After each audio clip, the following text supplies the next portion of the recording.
మన దేశంలోనే the best varicose vein hospital. మాట్లాడుతూ ఇండస్ట్రీ ఇక్కడికి వచ్చి సబ్సిడీల కోసం కొన్ని షాట్లు తీసేది, ఆ, తర్వాత కాలంలో అందరూ వచ్చేసారని అవును. చెప్పారు.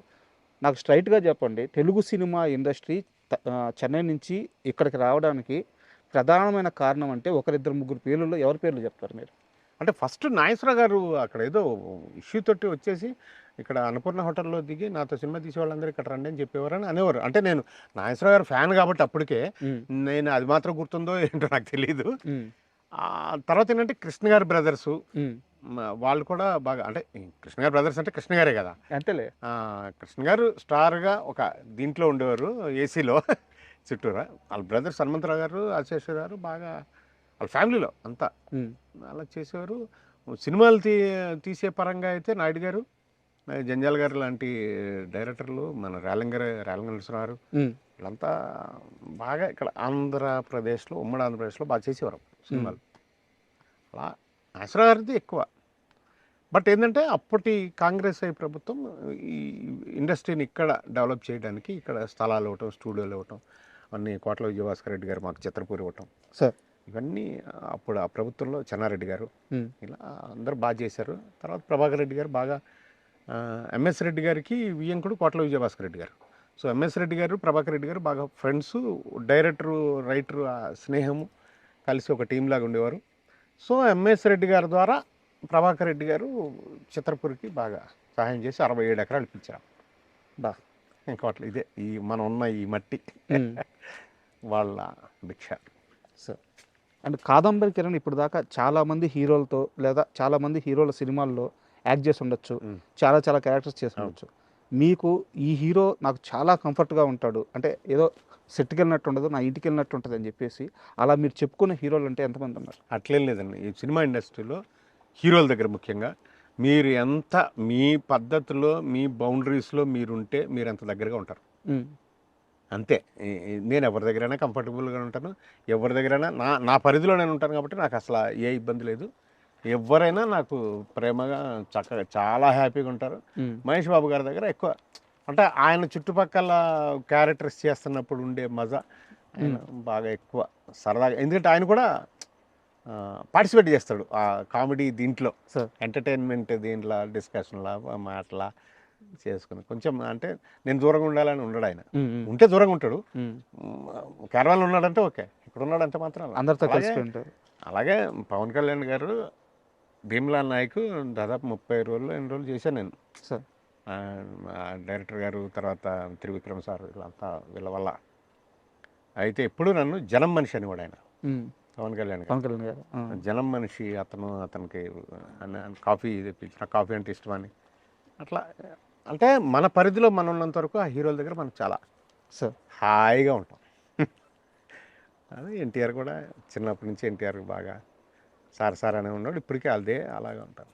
చిన్నప్పటి నుంచి తెలుసా నాకు అంటే రాజా ఉండేవాడుగా సార్, ఎన్టీఆర్ గారు బాబాయ్ రాజా, నీడ సినిమా హీరో సార్. అతను మాకు స్నేహితుడు. అతను తర్వాత లెటర్ ఆఫ్ ఎక్కువ టెలివిజన్లో ఎక్కువ ఉన్నాడు అతను. తర్వాత మనిషిగా కూడా స్నేహితుడు నాకు బాగా. ఓకే. సో అతని దగ్గర ఉన్నప్పుడు భామిని వదిన, రాజా వైఫ్, ఆవిడ మన ఎన్టీఆర్ గారి మదర్కి చెల్లెలు, వాళ్ళ నలుగురు అనమాట. శాలిని, భామిని, యామిని, ఇట్లా నలుగురు సిస్టర్స్. సో వాళ్ళు ఏ ఫంక్షన్ ఉన్నా ఏమున్నా బాబు ఇక్కడికి వచ్చేవాడు. ఎన్టీఆర్ బాగా. ఆ తర్వాత ఏంటంటే రాజా చనిపోయినప్పుడు ఓ ఫండ్ రైజింగ్ కార్యక్రమంగా ఒకటి మన వాళ్ళు ఎవరు ఆర్గనైజ్ చేస్తే నేను దాన్ని ఆర్గనైజ్ చేశా. వాళ్ళంతా చేస్తే విజయవాడలో ఫంక్షన్ చేశాం. అక్కడ అవన్నీ అతనికి గుర్తులు అనమాట. ఓ జెన్యున్గా నాకు మా ఫ్యామిలీకి ఏదో ఇబ్బంది వస్తే ఇలా చేశాడు ఇతను అనేది ఒక ఇంప్రెషన్ నాకు నా మీద. అలా ఆ గౌరవం, ఆ ప్రేమ. చిన్నప్పుడు ఎలా ఉండేవారు సార్? అంటే చాలా మంది చెప్పారు విపరీతమైన అల్లరని. చిన్నప్పుడు పిల్లలు అల్లరిగానే ఉంటారుగా. ఇంకా బాగా ఏంటంటే స్పిరిట్ బాగా యాక్టివ్గా ఉండేవాడు, ఓవర్ యాక్టివ్. అదే అతను నిలబెట్టింది, అదే అతను ఇప్పటికీ ఫ్యాన్ ఫాలోయింగ్. అది సార్, ఒక్క మనిషి ప్రపంచాన్ని వెళ్తున్నాడు అంటే మామూలు విషయం కాదు కదా. ఆ స్పిరిట్స్ అన్నీ వర్కౌట్ అవుతాయి. సో మీకు ఇన్నేళ్ళ ప్రయాణం తర్వాత ఇండస్ట్రీలో ఎవరి మీదైనా కానీ లేదా ఏ అంశం మీదైనా కానీ కంప్లైంట్స్ ఉన్నాయా? ఎవరి మీద ఫేట్ మీద మాత్రం ఉంది. బాసు 27 మంది నా దగ్గర అసిస్టెంట్లుగా పనిచేసిన వాళ్ళు డైరెక్టర్లు అయ్యారు. సార్ నేను ఎవరి దగ్గరికి వెళ్ళను. వాళ్ళు గుర్తుపెట్టుకుని అన్నయ్య అంటారు. ఒకళ్ళిద్దరే సార్ అంటారు, వీళ్ళందరూ అన్నయ్య అంటారు. అన్నయ్య నీకు ఇందులో వేషం ఉందన్నా ఓకే, వాడే పలకపోయినా ఓకే. మనం మాత్రం వాడు వీడు అనం. డార్లింగ్ అని డార్లింగ్ అంటే ఫస్ట్ మీరే కదా స్టార్ట్ చేసింది డార్లింగ్. వాళ్ళని స్టార్ట్ చేసి ఎందుకంటే మన దగ్గర పిల్లలు పెద్దవాళ్ళు అవుతుంటే ఒరే అనలేము, సార్ అని కొత్తగా పిలవలేదు. పిలవడం అది కృతకం. అలా బతకవలసిన అవసరం లేదు. అవును. సార్ అని పిలవటం ఏంటి, మన దగ్గర అసిస్టెంట్గా చేసిన పిల్లల్ని అంటే మర్యాద కాదు.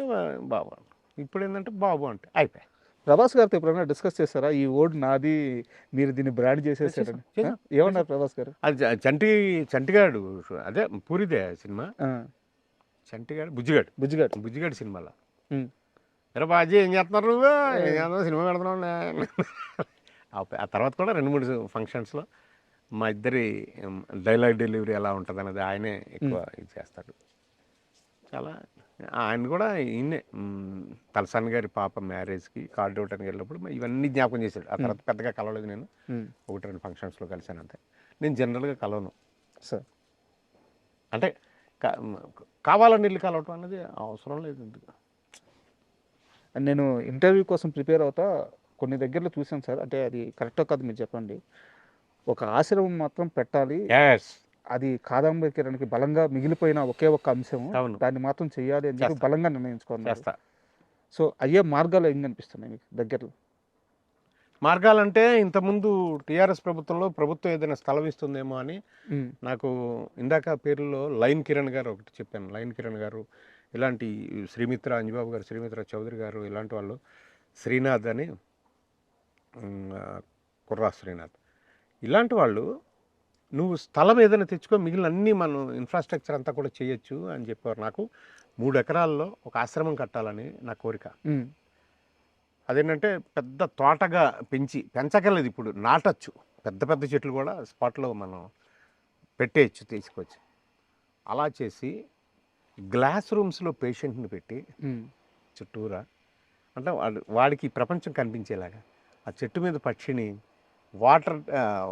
వాకింగ్ ట్రాక్ లాగా పెట్టి, ఒక వాటర్ పాండ్ లాగా పెట్టి ఇస్తే, అంటే మనిషి తను బతుకున్నానని తెలియాలంటే ప్రకృతిని చూస్తూ ఉండాలి. పక్షిని, చెట్టుని, నీటిని, ఆకాశాన్ని, భూమిని చూస్తూ ఉంటే పంచభూతాలు తనకు సపోర్ట్ ఉంటాయి. ఇప్పుడు కోట్లు సంపాదించి ఉండొచ్చు తను జీవితం అంతా కష్టపడి, ఎవరి కోసం? వారసుల కోసం.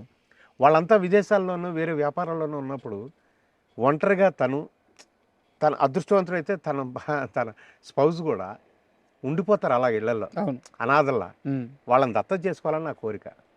వాళ్ళు బతికినంత వరకు చచ్చిపోతూ ఉంటారు, ఎవరు లేక, ఏమీ లేక, డబ్బు ఉండొచ్చు.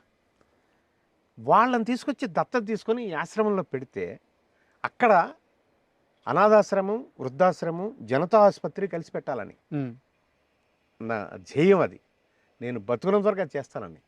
సో అప్పుడు చేయలేకపోయా. కనీసం ఇప్పుడు రేవంత్ రెడ్డి గారి ప్రభుత్వంలో, రేవంత్ రెడ్డి గారి నిర్దేశకత్వంలో ఏదైనా జరుగుతుందేమో అని ఆశ.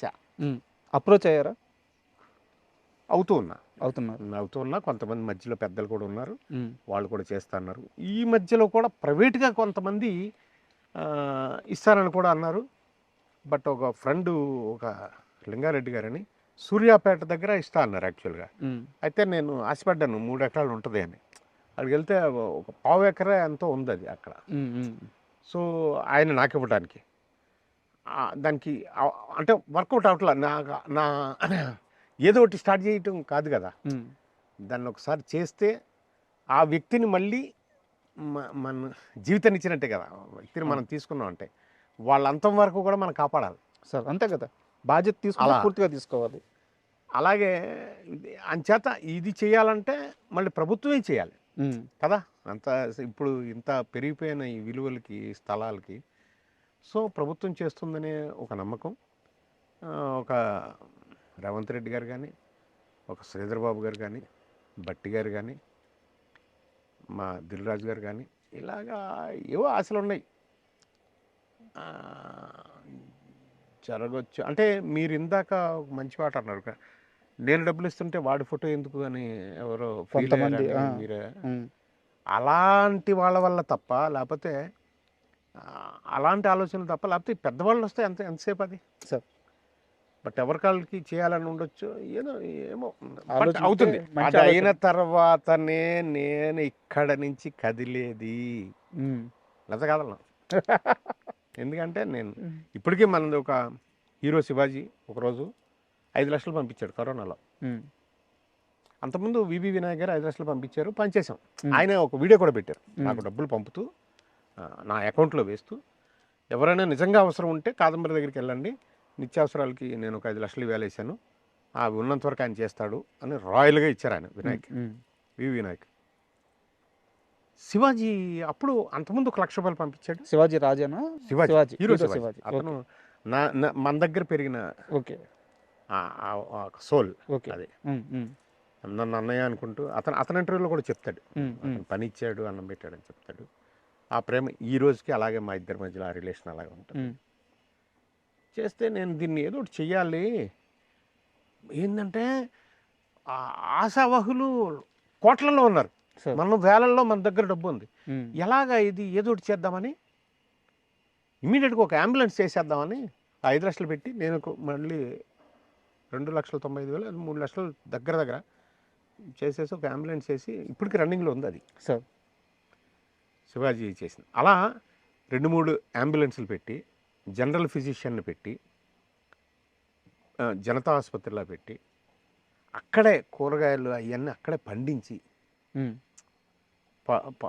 పాడి అక్కడే పెట్టి, వాళ్ళతోటి వీళ్ళని క్లాస్ రూమ్స్లో పెట్టి, ఈ చనిపోబోయే ముందుండే వృద్ధులైన ఆ బాలల్ని దత్తత తీసుకోవాలని నా కోరిక. దాని పేరు Saparya. Okay. We care for uncared. Super ఉంది tag. Saparya, we care for uncared. ఈ సపర్య అనే ఆశ్రమం పెట్టాలనేది నా కళ, నా ఆరాటం, నా జీవనం, నా ఫైనల్ అదేగా. ఫైనల్ అదే. అది దాని తర్వాత ఎప్పుడైనా పర్లా, అప్పటి వరకు కదిలేదే లేదు. And for more videos, please subscribe to iDream. Please subscribe to iDream. Please subscribe iDream. And please subscribe to iDream. For more videos, subscribe to iDream. please like, share and subscribe to the channel. Congratulations, iDream.